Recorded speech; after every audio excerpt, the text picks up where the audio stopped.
Okay, that looks good to me. So just to start off, so my name's Datta. I work here at Trinity College, Cambridge. I'm the outreach coordinator. I oversee our access and widening participation work, so to try and improve the diversity of our student intake, as well as working with lots of charities across the country to enable access to university. And just for a little bit of housekeeping before we get started with the Q&A with Professor Widdis, the session will be recorded today, just so you are aware, and we would like you to use the Q&A function, please, for any questions you may have. So don't use the chat if you can avoid it. Please use the Q&A function for all the questions that I'm sure you've got for Professor Widdis and I. So I think that's everything. And I will now introduce you to Professor Emma Widdis, who is the admissions tutor for Humanities at the college. And she's going to speak to you a little bit about Trinity and what it is to study here. Thanks very much, John. So hello, everybody. Really great to have you here. As John said, I'm Emma Widdis, and I'm currently the admissions tutor in Arts and Humanities. I'm also, just so you have a sense of who you're talking to, I'm also a modern linguist. So I'm the Director of Studies in Modern Languages in the college. Now, Director of Studies, this is actually a good place to start, but just to tell you that everyone in Trinity, everyone in a college in Cambridge, has a person called their Director of Studies. And the role of that person is really to kind of guide and shepherd your academic career. So to provide a sort of a person who talks to you and helps you through your work, but also helps you to organize yourself through your work. So in my kind of other role, I'm the Modern Languages Director of Studies, and I'm also, as an academic, I'm a Russianist. So I'm in the Russian department in the Faculty of Modern and Medieval Languages. But today I can talk to you and answer questions for you, I hope at least, on most aspects of studying arts and humanities subjects in Trinity and in the university more broadly. And I'm guessing you have a good idea of what arts and humanities are since you've come to the open day. So that's the broad range of subjects that are not STEM, if you like. So modern languages, English, history, economics, law, etc. And I'm sure that you're all here for that reason, but if anyone has any specific questions, I could try to answer them.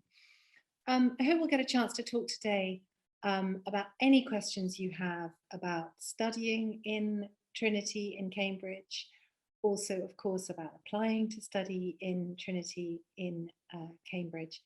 And I suppose you might also want to ask us things about Trinity specifically, you know, what we think of it, what we think makes it distinct, special, interesting, and a good place to study. And we'll be more than happy to answer any questions that you have about that too. That's all I can say. I'll say from an introductory perspective, John, and maybe we can move to some of the pre-submission. Yeah, thank you very much, Emma. So yeah, I think a really nice question to start off with is, well, what are your favourite things about Trinity? Yeah, it is a good question, that. And actually, there are two really distinct but sort of important parts of an answer to that question. So the first thing, and I think everyone would say this, is actually one of my favorite things about Trinity is just how beautiful it is. Honestly, I walk in every day and I think I'm actually exceptionally lucky to live, work in a place that looks like this. So it's a college that's got lots of space around it, that's kind of in the middle of Cambridge, but also you know, distinct and private if you want it to be, right on the river. So really kind of beautiful and uplifting. But that's just the background. I just think that's important because you might not have had the chance because of COVID to come and actually get a feel for the place. The other thing I'd say that I think is important about Trinity, and I should say I wasn't an undergraduate at Trinity, and so I really see the value of Trinity in that respect, is actually its size. Because it's a college that's big enough to allow people to be anyone, I think, that they want to be. So it's very diverse, or there are lots of different contingencies and communities of students in Trinity, and lots of freedom within it, I think, to shape your own degree course, but also your own social context and your way of being. And then the final thing is you've got, I think, exceptional teaching, really. You will probably know that much of your teaching in Cambridge, or your teaching in Cambridge, moves between the faculty, where your lectures will be, and every subject has its own faculty in the university, and then supervisions in college. And sometimes you'll have supervisions outside Trinity, but often you'll have your supervisions in Trinity. And I think we've got a really exceptional group of colleagues and staff who value their students and give enormous amounts of time to their students. Yeah, absolutely. All great things about Trinity. I think that you can't help but sort of get wrapped up in the history and the majesty of the surroundings. And one of the things I always want to get in there early is that the only way of definitely not getting a place at Trinity is if you don't apply. So, you know, you have to be in it to win it, as they say. Sorry, I mean, No, I was just thinking to follow up on that, and to also follow up on that comment that's in the chat. You know, it's also a surprisingly informal college. I think that, and that relates to what John's saying. You know, it can look big and grand, but there's something about the size of Trinity, I think, that for all of us, for both staff and fellows, it means it's actually much more informal and less intimidating than people imagine. And in answer to the question about the atmosphere at Trinity, is it competitive amongst students on the same course? I mean, no, because in the end, one of the things that, you know, it really distinguishes university study, I think, is the realization that it's kind of about you and how you are going to relate to your work. And actually, supervisions encourage not a kind of, you know, can I sound cleverer than this person type atmosphere, but actually a discussion between students. You know, a good supervision is, you're not being judged. One of the most extraordinary things about Cambridge, I think, actually, is that the supervisions are totally non-judgmental. They're for you to use as you want. And the more you ask questions and the more genuine you are in not showing off, but in actually, you know, just trying to find stuff out from your supervisor and your colleague, the better, really. Yeah, no, absolutely. That's really important, isn't it? That element that it's also the fact that you're surrounded by students who are equally as interested in their subject as you are.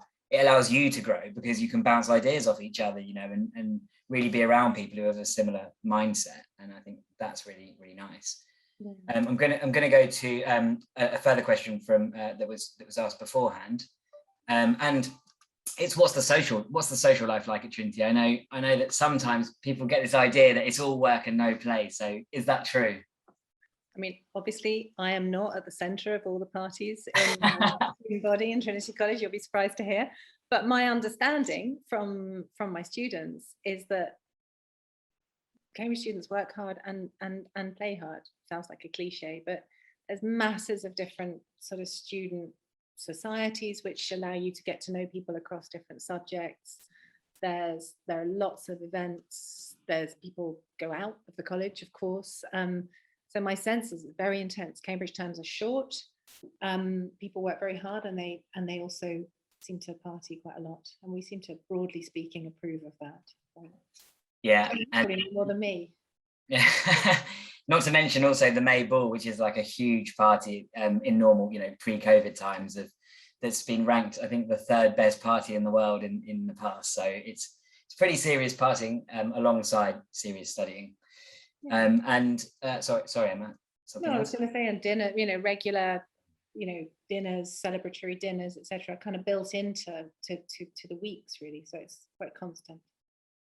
Yeah, and there's a huge amount of, if you know anything you're interested in outside of your studies, you can pretty much do anything. You know, if there's a society or a club or some sort of group for anything you can possibly imagine, and if it doesn't exist already, you're more than welcome to set up a society yourself. So so many opportunities outside of not the classroom but the college.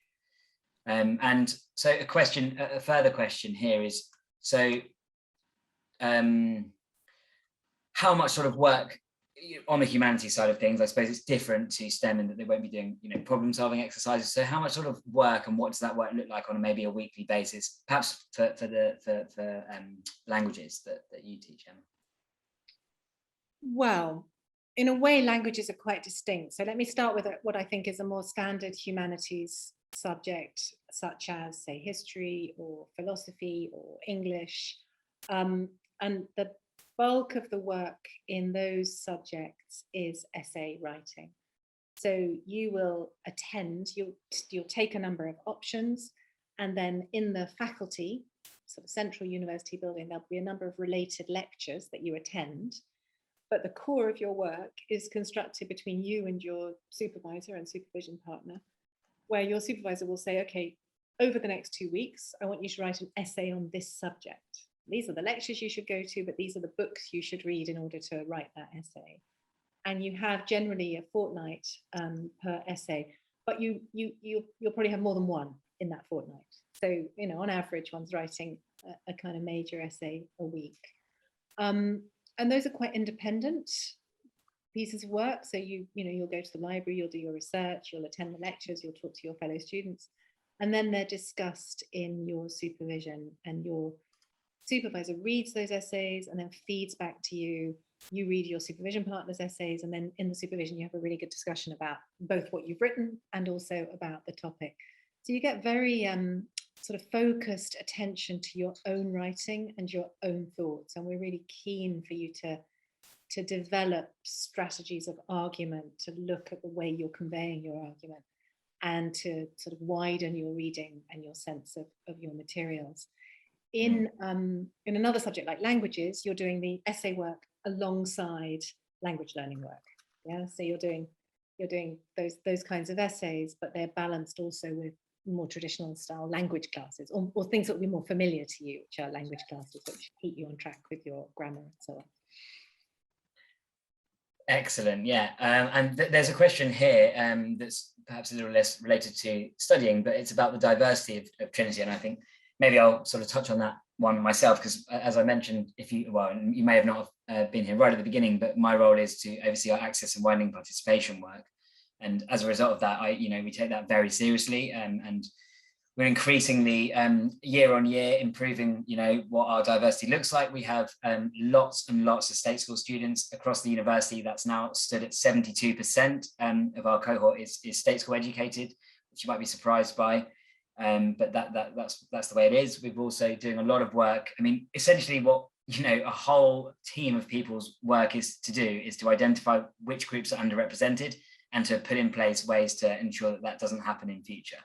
So we work really hard on that. And one of the things that Emma touched on is that we are a really large college, and because we have 1,200 students or 200 freshers every year, you can expect a huge variety of people, and that's one of the really nice things I think that perhaps you don't get at some of the smaller colleges. You're almost certain to meet people who you're going to get on with, at Trinity, really whatever their background, because you have such a vast variety of friendly faces in front of you every day. So I hope that answers that one a little bit. I don't know if you've got anything to add on that, Emma. No, absolutely. I think, I concur absolutely with what you're saying. And that's the thing that really struck me about Trinity when I first arrived was precisely that diversity. And it's something that's improving all the time. And our students are very active in supporting John and those teams with the work and encouraging people to apply as well. Yeah, and I know there was one question that specifically highlighted ethnicity, and so all that work includes ethnicity. It includes your background socially or financially, or whatever the ways they are. I can assure you that we look in detail at where those gaps are, and we work really hard to reduce those gaps. So there's absolutely no reason not to apply for that reason. I think for sure. Okay, and so. Following on from that, let's see what we've got here. So there's quite a nice question here, which is sort of, you did touch on your favorite things about Trinity, but there's a good question here about traditions or idiosyncratic qualities to it. I'd probably pick up on something like the Great Court Run, but I don't know if you have any particular favorites. Yeah, I was just thinking about that.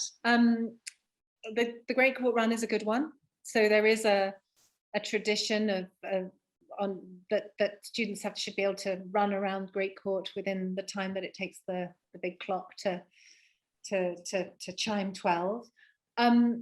We've got a fantastic chair leg, the king who is on the tower above the great entrance to Trinity. It's sort of grand hall. Someone in mysterious ways replaced the orb, the sort of scepter and orb that he was supposed to be holding, with a chair leg. No one quite knows how.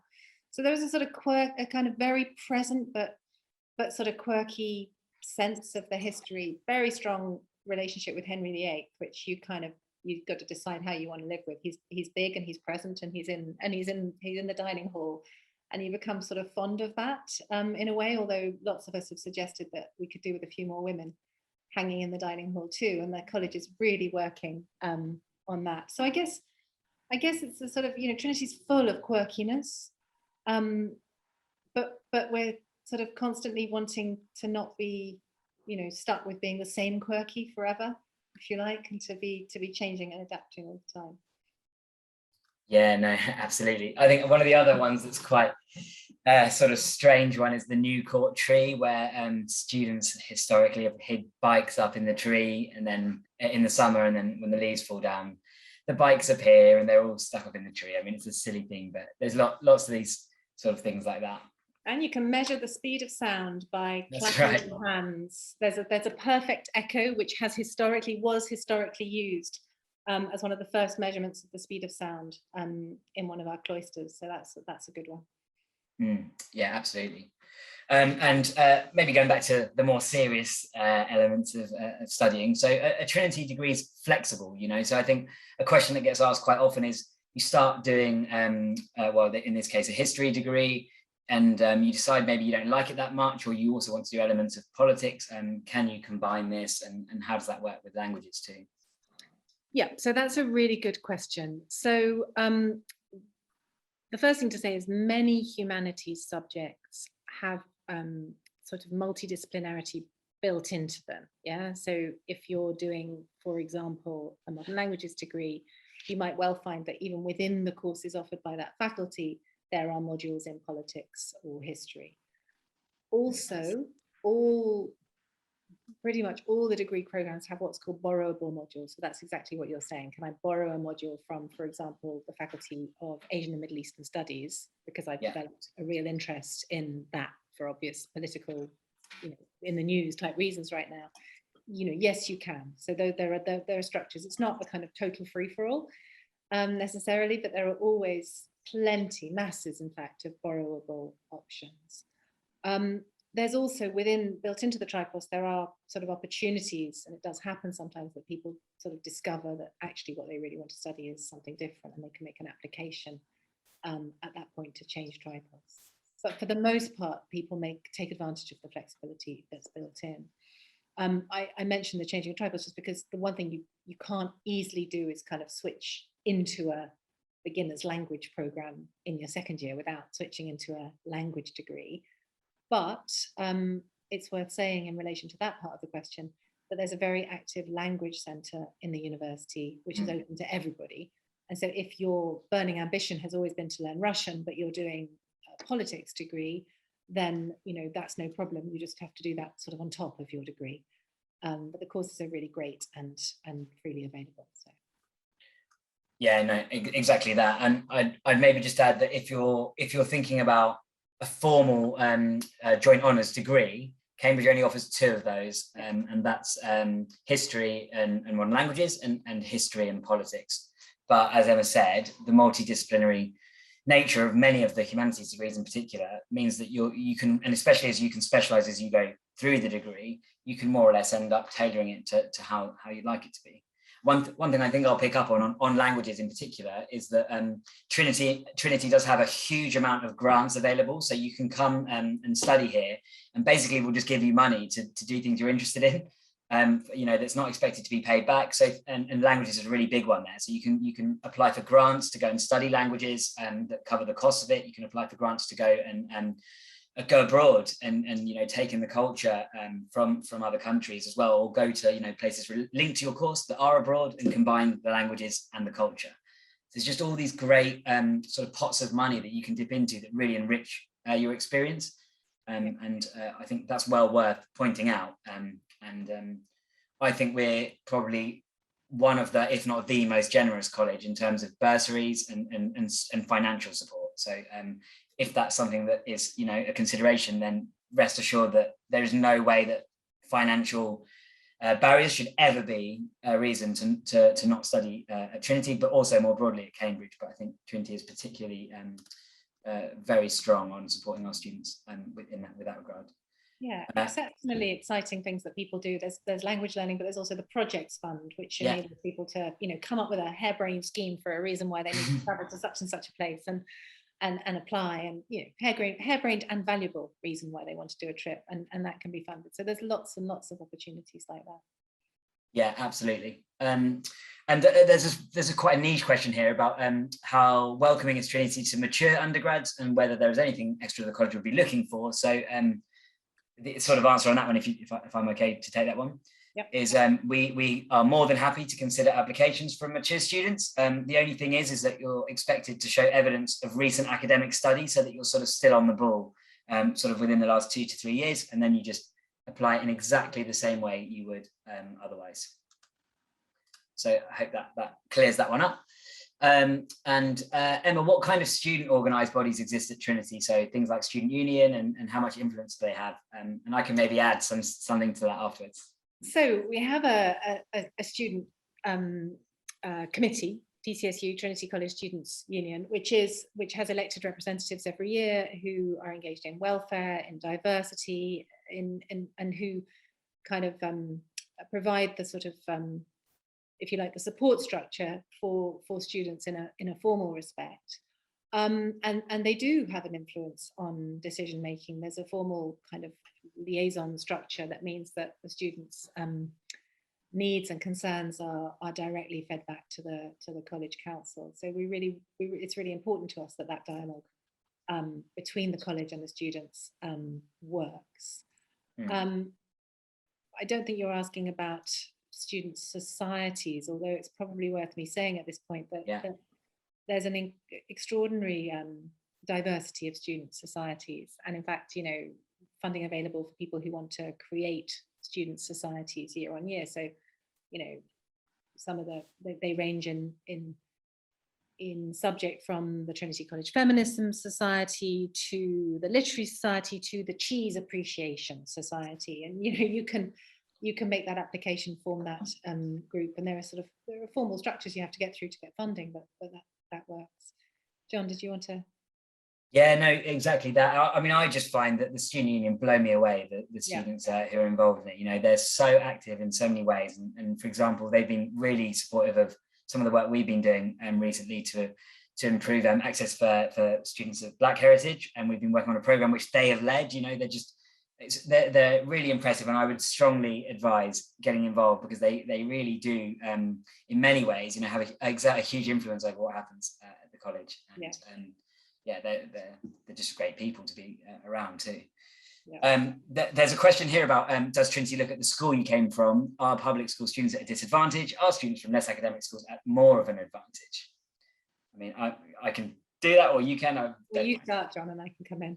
Sure, yeah. So the answer is that we do look at the school you came from, but it certainly doesn't impact on whether or not you'll be successful during the application process. So we look at a number of things when students apply, because we look at whether your background may historically or statistically suggest that you're more or less likely to make a strong application. But ultimately at Cambridge, we want students who are extremely passionate about their subject, who show the qualities that we know that we are looking for when we teach them, with the supervision system, for example.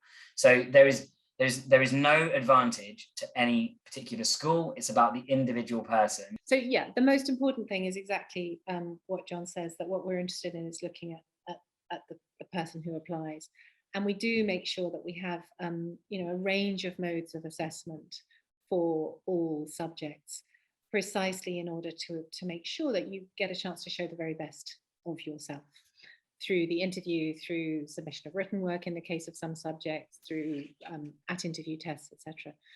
And the point of those is not to provide you with more hoops to jump through, but rather to give you more opportunities, really, to show yourself and your passion, and the reasons why you want to study with us. Perfect. I think I'm back. Am I? You are. Yeah, great. I moved, as you'll probably notice, with the lovely lampshade in the background. So there's a quick one here on, does Trinity accept post A-level qualification applicants? It's a nice, easy yes on that one. Probably not too much need to elaborate any more on that. On does Trinity try to interview most of the applicants that apply? That is an important question. The unique academic interest question, yeah? Do we try to interview most of the students who apply? So what's the sort of ratio? Yeah. Oh, sorry. Yes, absolutely. Yeah, I mean, the broadly speaking, the majority of our students who look set to meet our standard offer will be interviewed. That's still very much what we do. Yeah, absolutely. That's a common misconception that comes up a lot in my work. And it's, I think overall it works out something like 75–80% of students who apply are interviewed. So you can imagine that's a huge amount of logistical organization and resource. But it's really important that shows you how seriously we take the application process and doing it fairly, because we want to speak to the individual. We want to find out what you're about in the interview. So yeah, perfect. So there's a really broad question here. It's just advice for prospective MML students, and that is right up your street, Emma. I can't possibly. That is right up my street. But I also can make it relevant, I think, in general. So advice for prospective MML students is in many ways the same as the advice for all of you, which is that what we're going to be looking for in the interview is a sense of you and your relationship with your subject. So of course, in MML, we will also test your grammar in a language that you have already, and speak to you in the language. But you might be, or if you're applying to do a language from scratch, we might try and get a sense of your aptitude generally in languages by talking about what language you've learned already. But really, you might be surprised that a lot of the interview would not be in the language, and might be discussing a text that really very quickly the discussion veers off into broader issues. And what we're really looking for is two things. Is one, a sense of you, as John has said, and why you want to study this. So the moment at which you thought, oh, I know what I am. I'm a languages applicant. Yeah, the moment at which you thought history is my thing. That's really important, but not just to think about coming to the interview not with just that's that moment, but also why. What was it about that thing that gripped me? What was it about that first time I got really excited about French? And how can I think about that and talk about it? So that's one thing. And then the other thing is that we're, for all applicants to Cambridge, what we're looking for in an interview process, and that's obviously only one part of the assessment, what we're looking for is really just to see how you enjoy the kinds of discussions that we have in supervisions, how you respond to the kinds of questions that we ask. Sometimes they might be sort of surprising. You might not have thought about something in that way. Whether you're sort of willing and able to think on your feet, and how much you would thrive in that situation. Yeah, absolutely. On sort of that element of sort of showing, why are you interested in it? We would probably generally call that supracurricular engagement. So, what is it in particular about that subject that you're applying to that interests you? And a piece of advice I might give is, in the personal statement, try and show your interest in a few things in more detail than many things in not much detail at all, because it really comes across when there's a particular passion for a certain subject. And I think that's what we want to see in the personal statement is, your real passion for maybe one or two things, as opposed to talking about 10 different books that you've read, because you won't have shown critical engagement with those books if you're doing it too broadly, because you only have 40 lines at the end of the day in which to get that across. The second thing I've forgotten, I was getting those things. While John thinks about what he was going to say, I'd say those things that you mentioned, you shouldn't always think that they need to be, what you instinctively think of as super impressive and academic. Yeah. It may be that there was some, I don't know, music video or film that you watched that had that impact on you. And if you can write something interesting about that, that's just as good. Yeah. So what, it needs, the key is that it be real and authentic. And as John says, not just a list of all the things you read. So supercurricular stuff is really important, but it doesn't have to be, reading all the classics in such and such a literature or whatever. It can be diverse if that's where it, where your passion ends up taking you at that moment. Yeah, that's excellent. Yeah, please do not Google reading list for Cambridge. Just don't do that. If as that element of authenticity, it comes through. I think you'll be read right through that. That was what I wanted to add actually on that note is, don't write something in your personal statement if you're not going to be prepared to discuss it at interview, because there's no point in saying you've read this and that and you've engaged with it this way, because it's very likely you'll be asked about that, and it's slightly awkward when students aren't able to elaborate on something that they claim they spent hours researching and being interested in. So yeah, that's just probably a good bit of advice, is be prepared to talk about what goes in your personal statement. Yeah. And I think so. We've talked maybe about some tips there that are quite useful. So this is a really quite an interesting question, Emma. I don't know if you've seen it, but the one about, so how does history generally support the students who have very unique academic interests? So we've kind of touched on that, but for example, a student who has a very mathematical mind but wants to study music, or would you encourage this approach? And how would we create an inclusive study environment in which the very students will not feel isolated? Okay, so that's a very interesting question, because I can't quite tell whether what you're asking is about admissions or about once you're here. So what I would say is that for admissions, obviously every subject has very clearly on the website a set of things it needs you to show, and there's not a great deal of flexibility around that. So it would be hard to do maths if you hadn't done maths A-level, even if you had a very mathematical mind. But what's important, really important, so the most important thing to say is, within the structure of the degree, there's enormous flexibility to support unique academic interests in every degree program, both because of the diversity of the courses and the expertise you can draw on, but also because of routes like dissertations. Yeah, so I would say that by the end, actually, many students have what we might call unique academic interests. That's, in a sense, what part of the joy of the degree, of a degree, yeah? So I can see absolutely how someone who's come to study music but has a very mathematical mind could absolutely find a way to work with, I'm not a specialist in this area, but a way to work with a particular expert in relation to, in fact, it just so happens that our fellow in music has himself a quite mathematical mind and has that approach to music. And there'd always be someone across the university, in Trinity maybe, but also across the university, who would be able to support and nurture those interests. So I wanted to say this earlier, actually, when we were talking about jumping, taking modules from different places, that dissertations are, and sort of submitted longer pieces of work, are really important in terms of allowing students the scope to sort of shape your own study program. So you might develop in the course of your second year a passion for something or other, and it will almost certainly be possible in your final year to do that as a kind of focused dissertation type project in a humanities subject with an individual. And for dissertations, you have an individual supervisor who you meet with on a fortnightly basis. So it's really, it really is sort of supporting and nurturing that diverse academic environment. Yeah, that slightly links, doesn't it, to the sort of actually the difference between what's the difference? I mean, I'll ask you, what is the difference between studying at the university and studying, and the college? So what is the difference between the university and the college? Yeah, well, this varies a little bit from subject to subject, because in some smaller subjects, you'll be always kind of feeling as though you're part of, so students who come to Cambridge to study Russian, for example, my own subject, we admit, say, 50 people a year, they always feel like they're part of the university, and as in that they're being taught by people from all over the university.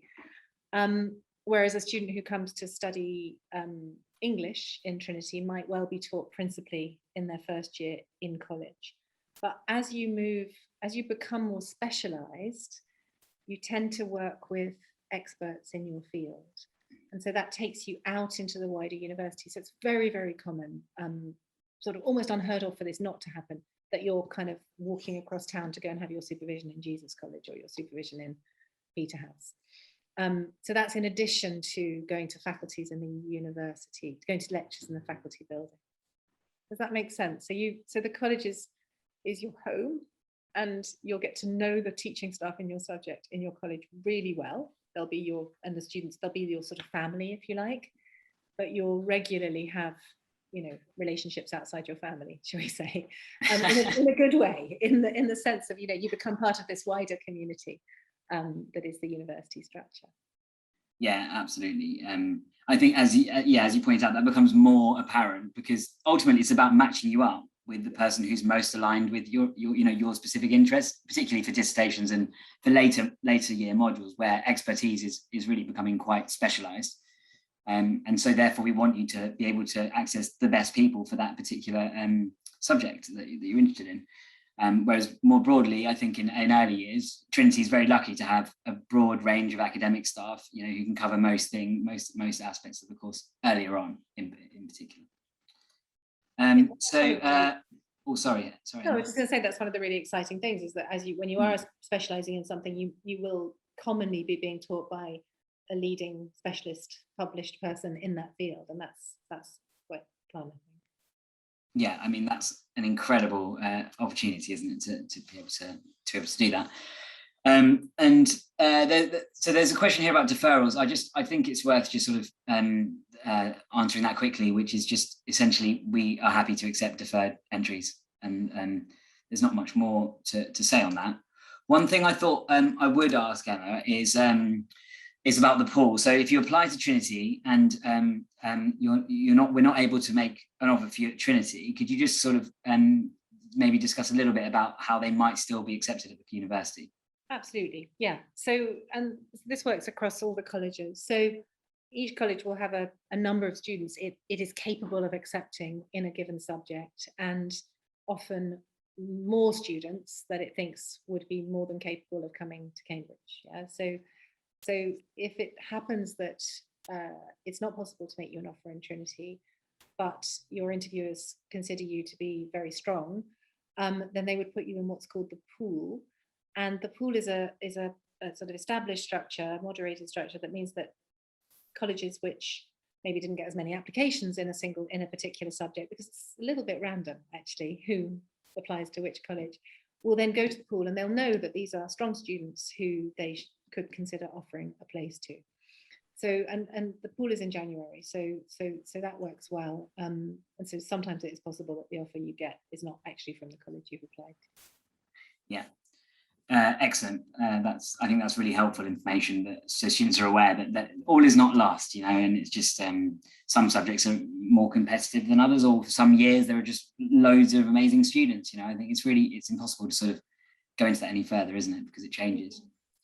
There's a question here about the basic requirements from an academic point of view, such as previous grades. So I assume they're sort of referring to GCSEs or GCSE equivalents, because of course there's the predicted A levels for humanities subjects of A star, AA. Right, so we have, as John says, we have the standard offer and the offer requirement. The sort of the standard offer is what would be expected in A level, and that would be a minimum. In terms of GCSEs, that, you know, the same point that we made earlier about, you know, do we look at the school you come from?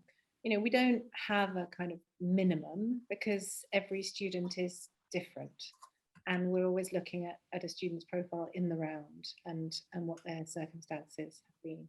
So in the sense of telling you a kind of set of basic requirements, I'm not able to do that. Obviously, typically our students have a range of strong GCSEs, but you shouldn't think, oh, I haven't got, you know, 11 9s, I can't possibly apply. Absolutely not. Do not think that. You know. Yeah, and that is quite important to note that we don't have any specific requirements for GCSE, because quite often students blossom in A level, you know, and so a poorer performance at GCSE, or, you know, there's all sorts of reasons why you might perform less well at GCSE, and therefore students who do you know, find their spark or just really thrive at A level, that's exactly why we have such a holistic application process. You know, we want to look at the individual and not just at one aspect of that application process. Yeah, and that's why we do interviews, and whereas we want to see you all, yeah. So precisely in order that you not be limited by numbers, if you like. Yeah. So on that, Emma, on seeing the students, so what do you look for when you're interviewing students? Let's get to the crux of it. Yeah, so a lot of humanities interviews will deal with either a text that they'll give you to read in advance, which will, might be a literary text or might be kind of a text about a problem or an idea, or we'll just kind of begin a discussion springboarding out of your personal statement, but then try to take it in interesting directions. And the first thing I think that any interviewer is looking for is intellectual flexibility. The willingness to rethink your ideas, or to defend your ideas, sure, if you are absolutely convinced you're right. But if someone says to you, but what about if we ask it the question in this way, or what, to try to take you into a place that you might not have gone before, to just see your kind of willingness and interest in thinking about questions that you may not have thought about before. So that's more important, I think, than knowledge, in a humanities interview. So no one's going to test in a languages degree, as I said, we'll test your language, but in discussions of a text, we're looking for something different. We're looking for a kind of an enjoyment of a conversation, really, and that needn't be intimidating. That could be about all sorts of things, really. It's not going to be about a philosopher you haven't heard of. It doesn't matter if you haven't heard of the philosopher or you haven't heard of the writer. What matters is if I say to you, well, this person wrote this because of this, does that help you to think differently about what they've said? And you should definitely not be afraid to ask questions in the interview. To say, do you mean this? Sorry, am I sure that, can I just ask you again, is this what you're asking? All of that is good. All of that shows that you are, you're not getting stuck or getting fixed, but you're sort of willing to be flexible. Yeah, that's great advice. Thank you. And sort of on this, I guess you touched on it, that it doesn't just have to be books, that you've read in your personal statement. Maybe just, are there any examples that spring to mind you've seen that are not necessarily books? I had an amazing interview once with someone who for all sorts of reasons to do with their background, had basically never read, it became clear in the interview, never read actually anything at all. And it was initially a very difficult interview.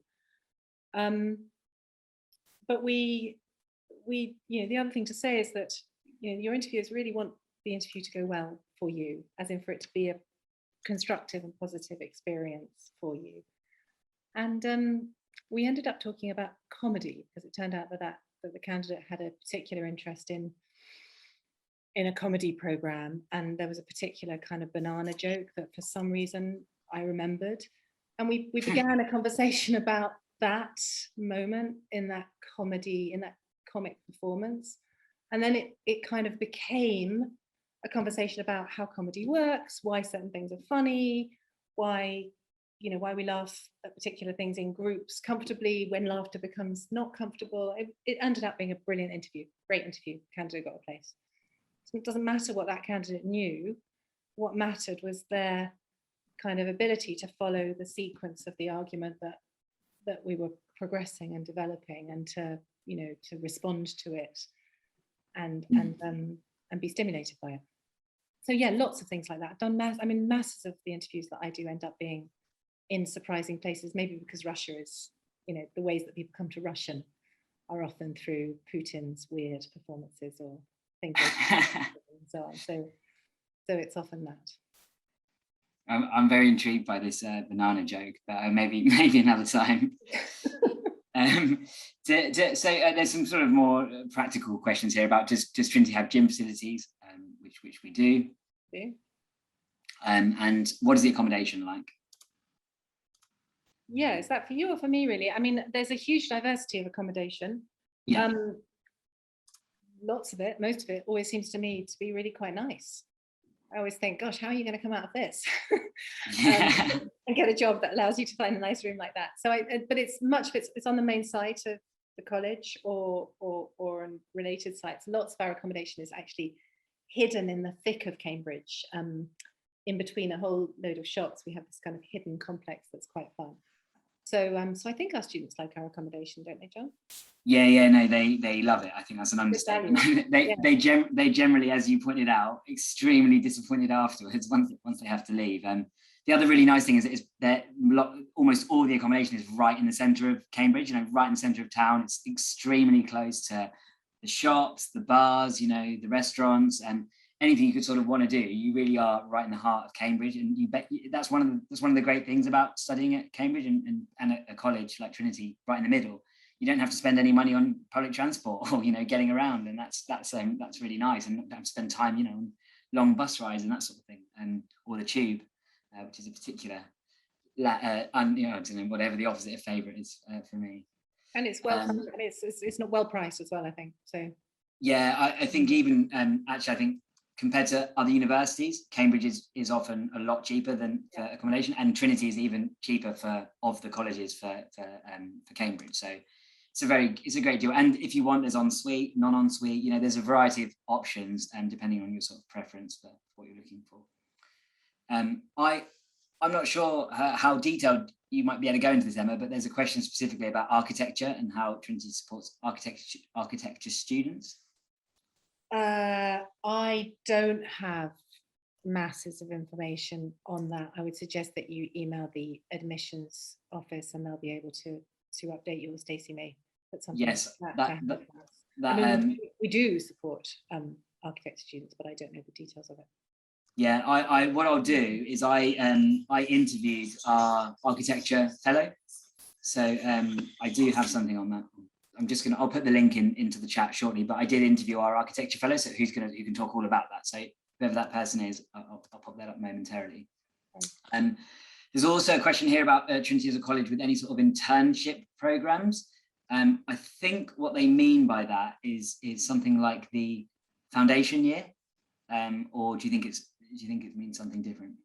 Good question. I was thinking it meant internships, as in professional opportunities. Right. Okay. Yeah. Okay. So let's go with that. I may not be fully up to date on this, but because I don't know whether COVID has had an impact on that. But we did set up a scheme for where there was funding available for a limited number of internships that students could apply for competitively.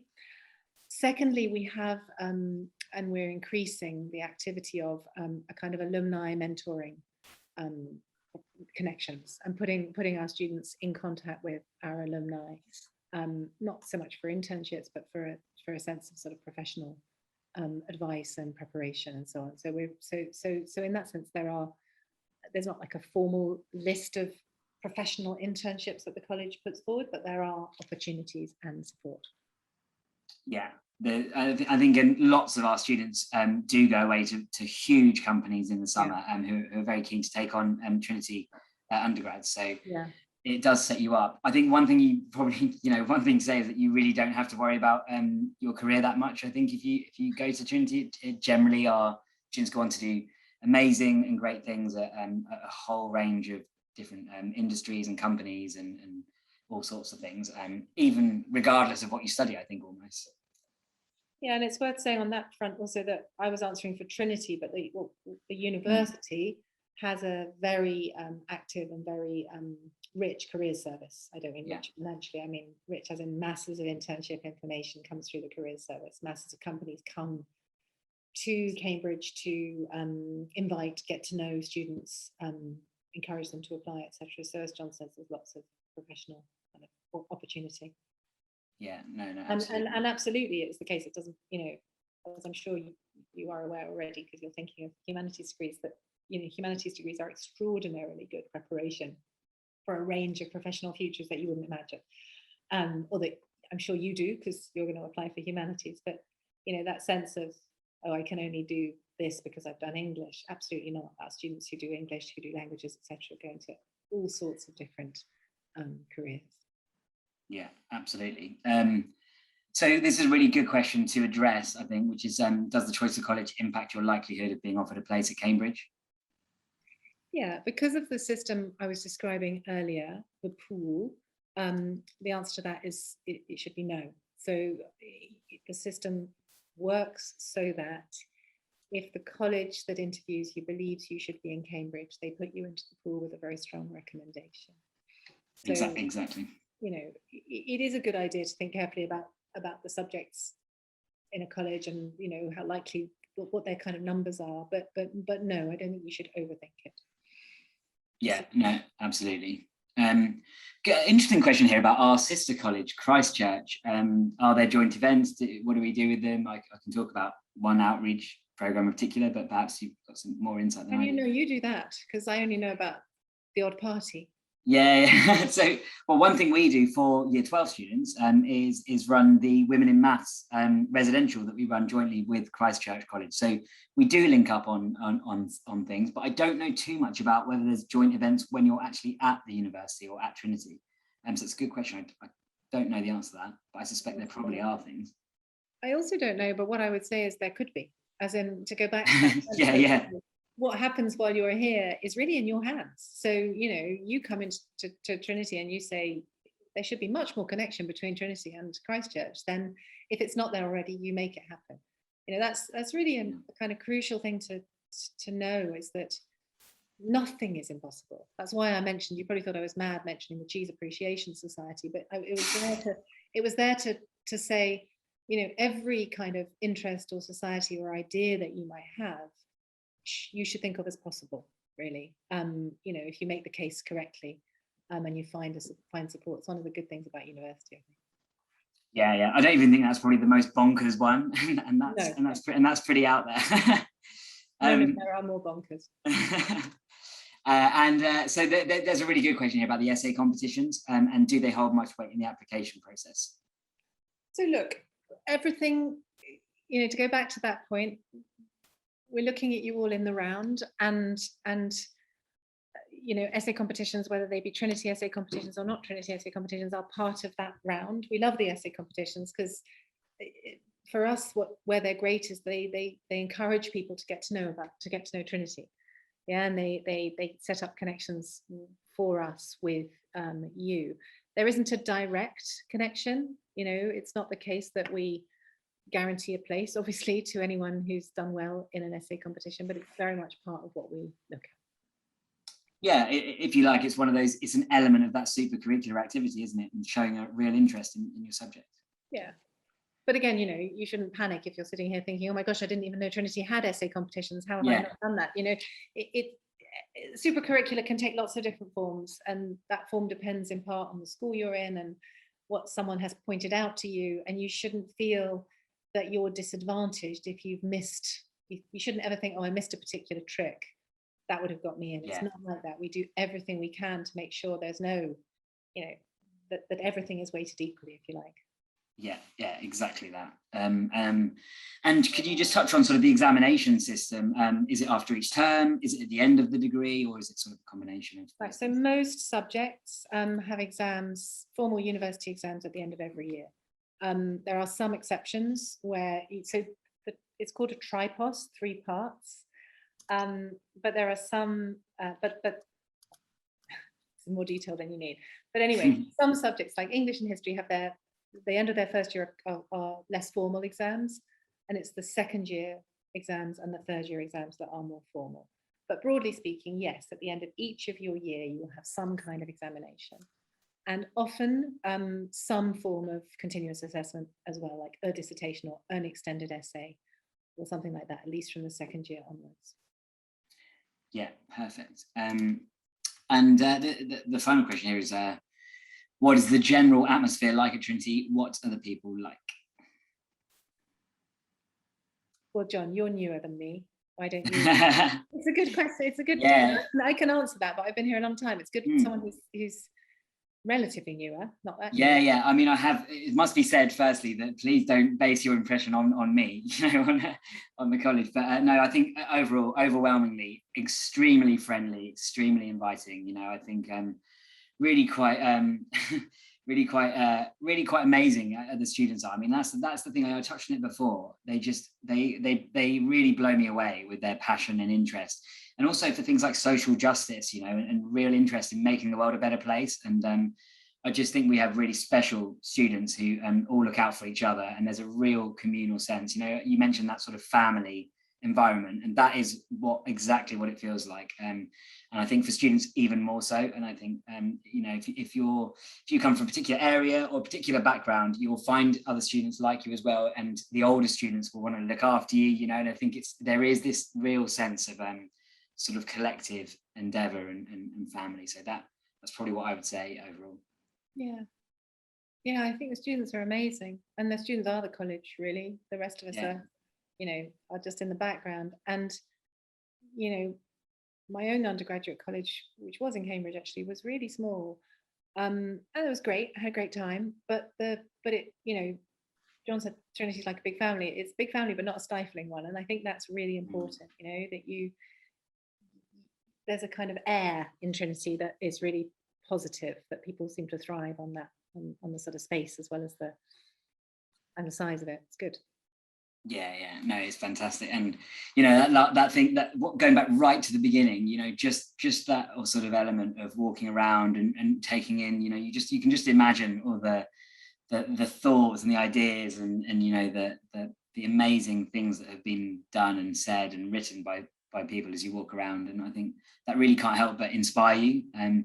But also on the flip side of that, remember that they are just buildings, you know, they're just buildings, and you're really day to day, you're a university like anywhere else, and you're there to pursue your passion for your subject, and everything else is as you pointed out, just background to you. Before you know it, yeah, before you know it, you forget that you're eating your, you know, your sandwich sort of underneath Henry VIII. Yeah, exactly. I think that's probably a really nice place to finish. Thank you so much, Professor Widdis. That was so insightful, so useful. I hope that was useful for everyone who tuned in. And we really, really look forward to receiving your applications. I hope you feel like Trinity is the place for you. And we'll be very excited to see your applications come in about a month's time. Absolutely, yeah. Thank you for coming.